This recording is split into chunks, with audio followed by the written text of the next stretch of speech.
Just remember who you are. You are Americans.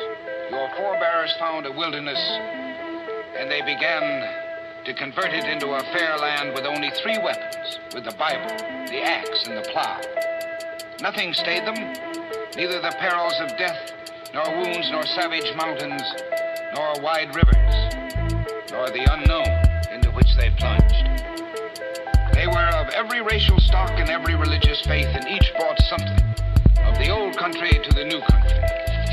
And different though they were, they became one. This is our heritage, and this is our true glory. We are a people, I tell you, that is just beginning its high adventure on this continent. It is an adventure in which, young though we are, we have done this. Our people have had more happiness and prosperity over a wider area for a longer time than men have ever had since they began to live in ordered societies 4,000 years ago.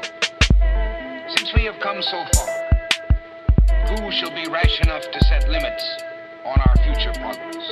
Who shall say that since we have gone so far, we can go no farther?